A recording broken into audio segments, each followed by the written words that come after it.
안녕하세요. SNU 서울비뇨기과 의원 천안점 이정근 원장입니다.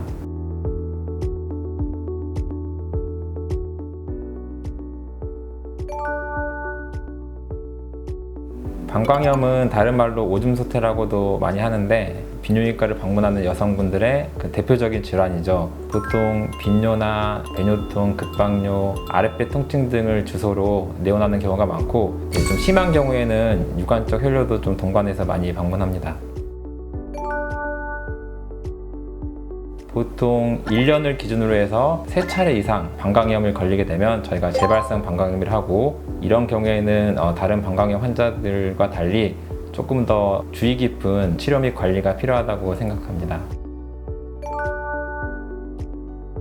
재발성 방광염을 방문하시면 먼저 병력을 통해서 환자분이 좀 어떤 라이프 스타일을 가지고 있는지 좀 판단하고, 균 검사를 통해서 어떤 균이 방광염을 일으키는지 좀 정확히 알아야 됩니다. 그 이유는 최근에 항생제 내성을 보이는 방광염 균의 빈도가 좀 늘어나고 있어 이런 부분에 좀 주의가 필요합니다. 항생제의 내성이 있다면 특정 약을 써도 효과가 전혀 없기 때문에 예방이 특히 더 중요하다고 좀 생각됩니다.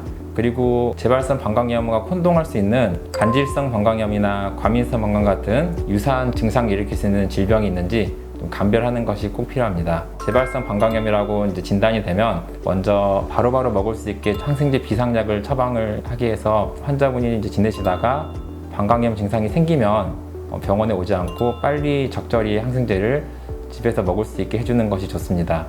이 방광염이라는 게 면역이 떨어지면 몸이 많이 힘들면 생기는 병입니다. 보다 근본적으로 치료를 하려면 평상시 체력 관리라든지 스트레스 관리를 통해서 환자분 면역력을 적절한 수준으로 유지하는 것이 이제 무척 중요합니다. 만약 이렇게 비상약을 가지고 있고 체력 관리라든지 스트레스 관리를 해도 방광염이 계속 재발을 한다, 이럴 경우에는 본격적으로 좀 치료를 하는데, 첫 번째는 먹는 약으로 좀 치료를 해볼 수 있습니다.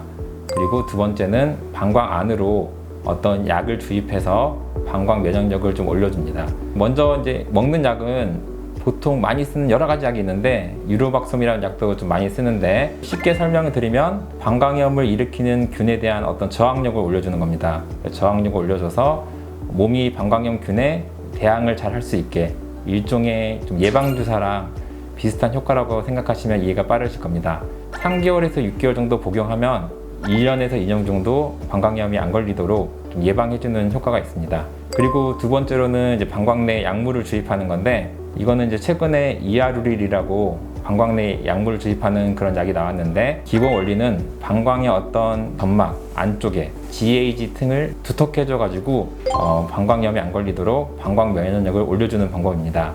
이게 효과는 꽤 괜찮고 저희가 써보면 이제 좋다는 분들이 많은데, 다만 이제 가격이 좀 비싸다는 단점이 있고 아직 보험이 되지 않은 단점이 있습니다.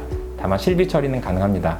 주 1회 정도 병원에 내원해서 그 요도를 통해서 이아루릴 약물을 주입하게 됩니다. 주 1회씩 4번, 하회에서 8회 정도 치료를 하면은 방광 면역이 올라가서 방광염을 예방하는 그런 원리라고 보시면 되겠습니다.